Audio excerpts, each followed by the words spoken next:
Hello everyone, good evening. आप सभी को नमस्कार। इंडियन पाठशाला में आप सभी का स्वागत है। कैसे हैं आप सभी? आशा करता हूं सभी अच्छे होंगे, पढ़ाई भी कर रहे होंगे। तो चलिए हम आज की क्लास को शुरू करते हैं। आज की सेट नंबर है 25। तो आज मैं इसको रिकॉर्ड कर रहा हूँ, लाइव आने में थोड़ा सा मुझे काम है, तो आई होप आप इसको सभी लोग टाइम से देखोगे। चलिए शुरुआत करते हैं पहले क्वेश्चन की।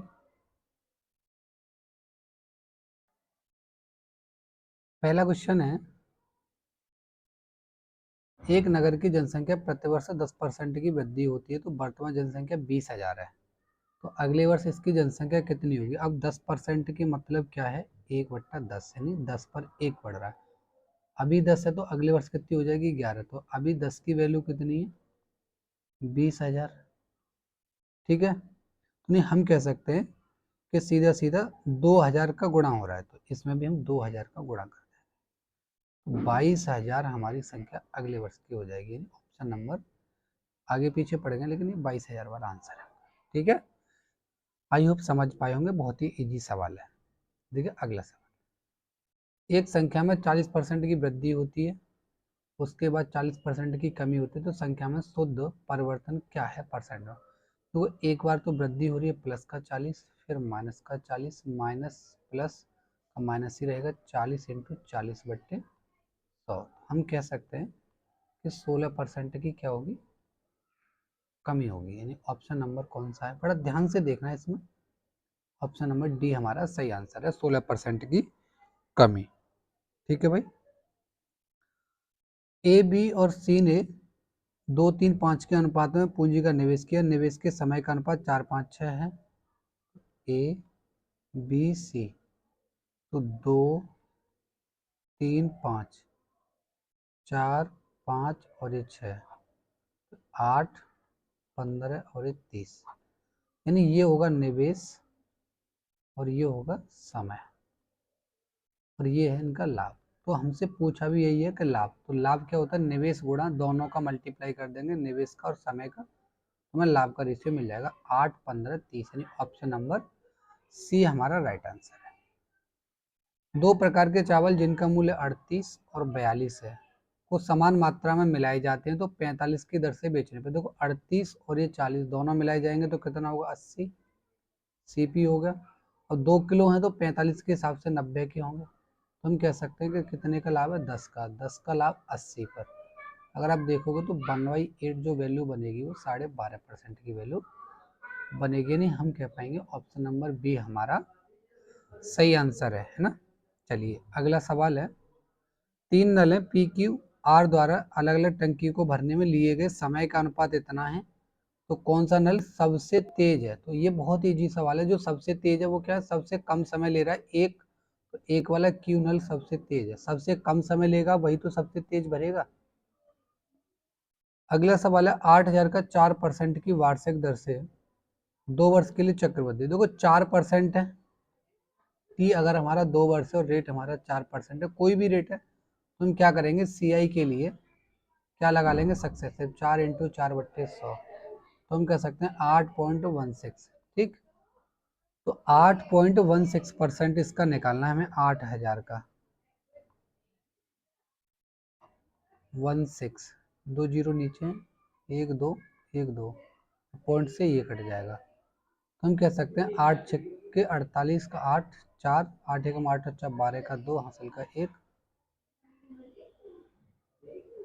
और 8 × 8 = 64 और 4 68, नहीं 8×6 = 48,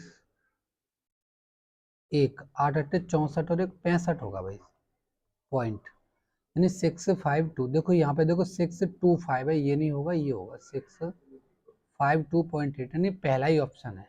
इनमें ध्यान से लगाना पड़ेगा एग्जाम टाइम में, क्योंकि ए और डी वाले दोनों सेम सेम से हैं। और एक ये भी है कि कई बार हम क्या करते हैं कि मूलधन निकाल देते हैं, तो मूलधन में जोड़ देते हैं, मिश्र धन निकालते हैं, तो ये दोनों मिश्र धन है, तो इनको पहले ही काट देना है। सवाल है, ए की वर्तमान आयु बी से 9 वर्ष अधिक है, तो हम ये कह सकते हैं कि ए माइनस बी बराबर 9 वर्ष। तो 10 वर्ष बाद में ए की तो अगर हम यहाँ पे देखें, ये जो सवाल है थोड़ा ठीक सा है, देखो ये 10 साल पहले और 10 साल बाद। तो हम यहाँ बात करें ए की और ये करें बी की, तो हम क्या करेंगे कि ये करें कि 10 वर्ष बाद ए की आयु 10 वर्ष पूर्व बी की आयु की दोगुनी होगी। 10 वर्ष के बाद ए की आयु 10 वर्ष पहले, 10 वर्ष बाद बी की आयु की, सॉरी 10 वर्ष पूर्व, 10 वर्ष के बाद में 10 वर्ष पूर्व, यानी हम कह सकते हैं यहाँ x है तो ये होगा 2x। ठीक है, तो ए की वर्तमान आयु ज्ञात करनी है। तो अब एक बात बताओ, यहाँ पर आते समय 20 साल, 10 साल तो ये वाले और 10 ये, तो 20 साल का डिफरेंस हो जाएगा, तो हम कह सकते हैं x प्लस 20। देखो जो व्यक्ति आज जितना बड़ा है उतना ही बड़ा वो हमेशा रहेगा। तो हम ये कह सकते हैं कि ए अगर 9 वर्ष का अंतर है तो 10 साल बाद भी वही होगा, 2x माइनस एक्स माइनस 20 बराबर 9। तो ये हो जाएगा x बराबर 29। तो हमसे पूछा गया है x की वैल्यू 29 आ गई है। ठीक है, अब पूछा गया है कि a की वर्तमान आयु, तो वर्तमान कौन सा यहाँ है, तो 29 दूनी ये होगा हमारा 58। ठीक है, और 10 और कम कर दो तो 48 हो जाएगा a की वर्तमान आयु। आई होप आपकी समझ में आई होगी अच्छे से। चलिए अगला सवाल देखते हैं। 10 पारियों के बाद किसी बल्लेबाज का प्रति पारी का औसत 52 है, तो हम कह सकते हैं कि 10 पारियों का औसत है 52। 12 पारियों के बाद औसत 54 हो गया, यानी 2 के बाद में 54। तो अब ये कह रहा है कि पिछली पारी की तुलना में, ये कह रहा है कि 16 रन अधिक बनाता है 12वीं पारी में। ठीक है, तो हम क्या कह सकते हैं, 11वीं प्लस 12वीं जो पारी होगी इनका टोटल कितना होगा। देखो 52 तो उन्होंने पहले ही ऑलरेडी बनाए होंगे, तो 2 के हिसाब से उन्होंने और ज़्यादा बनाए, वो कितनी पारियों के लिए, 24, 12 पारियों के लिए यानी 24। तो 24 अगर हम इसमें ऐड कर देंगे तो 104 और 24 128। हमें दिया गया कि ये 128 है। ठीक है, हम कह सकते हैं 11वीं पारी हमारी ए है और 12वीं पारी बी है। तो ए प्लस बी कितना 128 और ए माइनस बी कितना है 16 रन अधिक है 12वीं पारी से। और 12वीं पारी में 16 रन अधिक है बनाता है, 16 रन अधिक बनाता है वो 12वीं पारी में। हम क्या करेंगे यहाँ पे पारियों को हम चेंज कर लेते हैं भाई। ठीक है, क्योंकि लिख लिया फिर ज़्यादा मिटाना पड़ेगा। इसको ए मान लेते हैं और इसे बी मान लेते हैं, तो ए माइनस बी बराबर 16। तो पूछा क्या है, 11वीं पारी के रन पूछे हैं, तो इससे कट जाएगा ये, इसको कैंसिल करो, दूसरे वाले को कैंसिल करो, क्योंकि 12वीं के पूछे हैं तो 11 कैसे भी निकाल लो। चलो 2a बराबर कितना आ गया 4, 4 और 1, a बराबर 72। ठीक है, a बराबर 72, और इसमें से अगर हम 72 में से 16 को घटा देंगे तो कितना आ जाएगा 56, क्योंकि 11वीं पारी पूछी है तो हम कह सकते हैं 56 रन। और बेसिकली हमें ये भी मालूम है कि अगर a प्लस बी दोनों ही 128 हैं। ठीक है, और ये कह रहा है कि एक पारी में 16 ज़्यादा हैं, तो 16 एक में से घटा दो, तो इसका मतलब क्या है, ये कितना हो गया 2 और ये 1। तो जो 2 पारियां बचेगा, अगर ज़्यादा वाला हम घटा दें तो बाकी का तो दोनों बराबर बराबर बचेगा, तो 56 56 आप ऐसे भी कर सकते हो। ठीक है, बट समझने की बात है कैसे समझते हो। तो आंसर होगा इसका 56।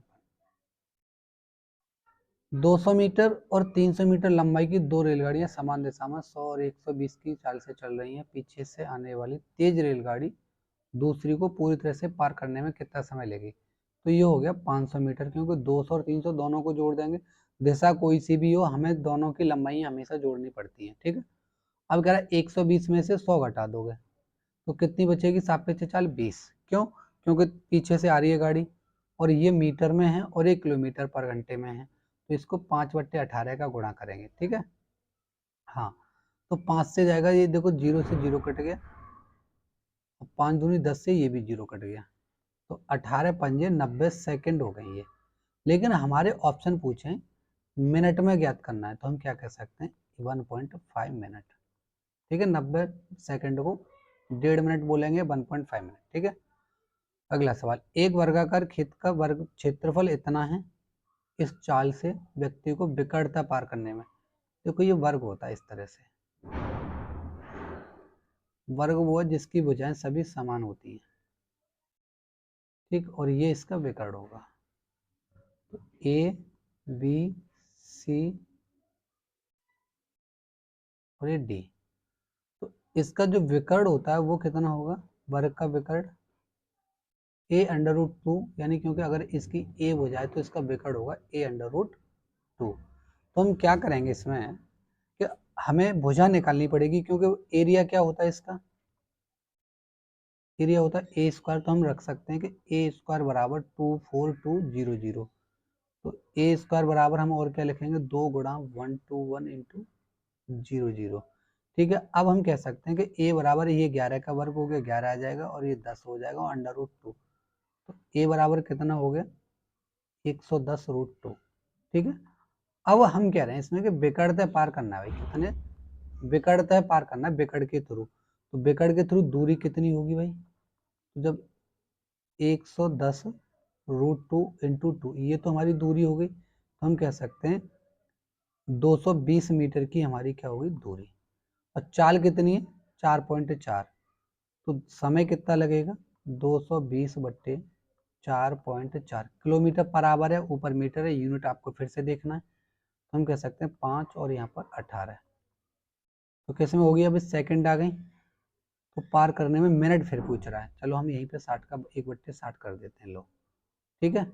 अब ये इससे ये कट जाएगा, 0 से 0। क्या करेंगे अब हम,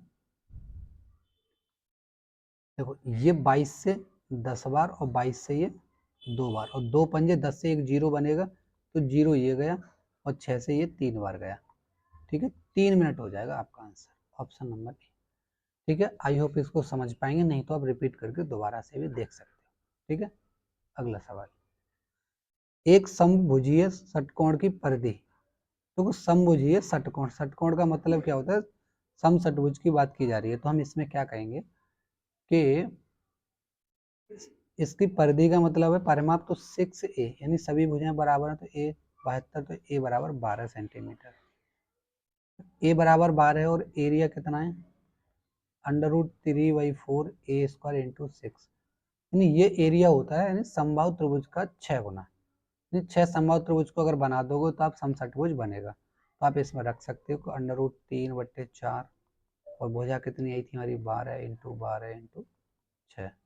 तो 4 से गया 3, और देखो ये हो जाएगा 6 18, 18 इंटू 12 इंटू √3। तो 18 दूनी 36, 3 18 कम 18 3, 216 √3 वर्ग सेंटीमीटर स्क्वायर। ठीक है, 216 ये वाला होगा, ऑप्शन नंबर बी हमारा सही आंसर।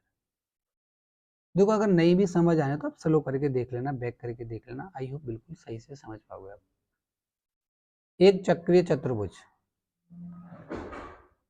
ABCD एक चक्रीय चतुर्भुज है, और ACD 35 है, तो BAD का मान देखो। चक्रीय चतुर्भुज क्या होता है, एक सर्किल होता है ये,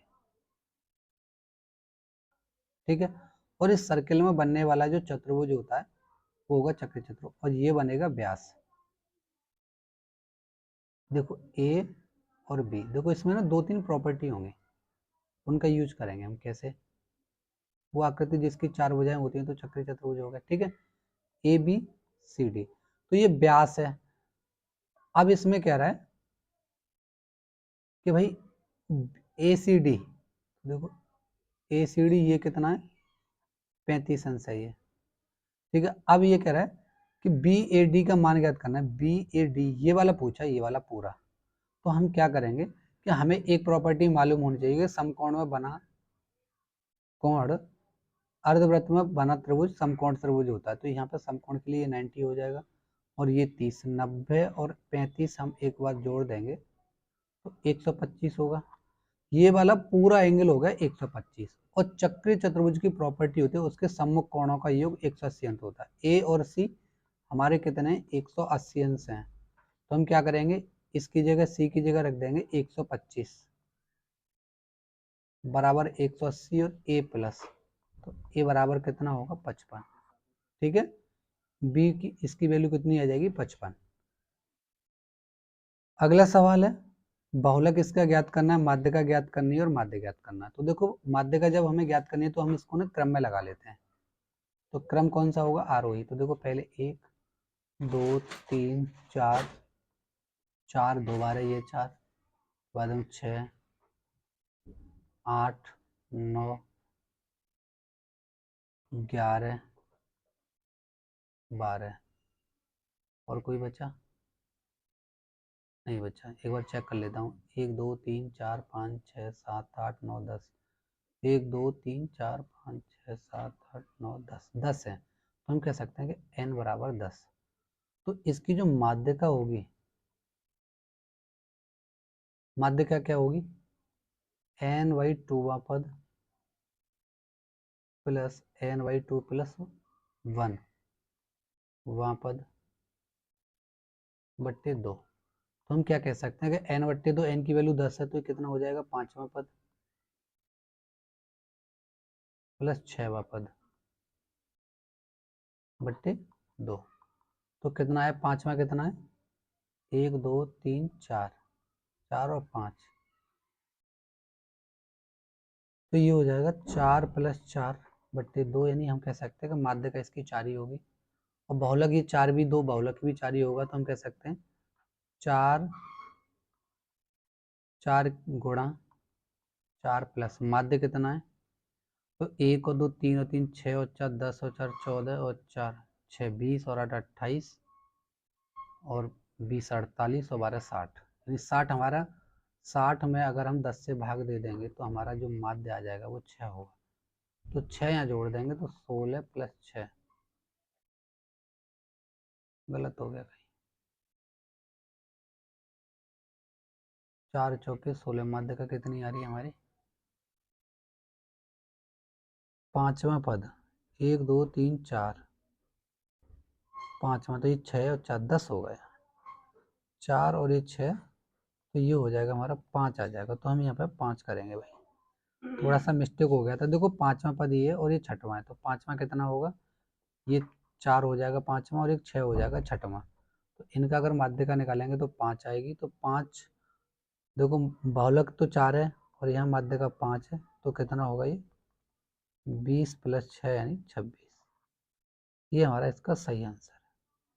ठीक है, अगला सवाल, यदि एक विक्रय मूल्य 1680 है और 16% की हानि होती है, तो 8% की छूट के बाद भी 15% का लाभ। तो हम ये कह सकते हैं कि सीपी और एमआरपी, हमें मालूम है कि ये जो रेशियो होता है 100 में से डिस्काउंट और ये 100 प्लस माइनस लाभ या हानि जो भी है।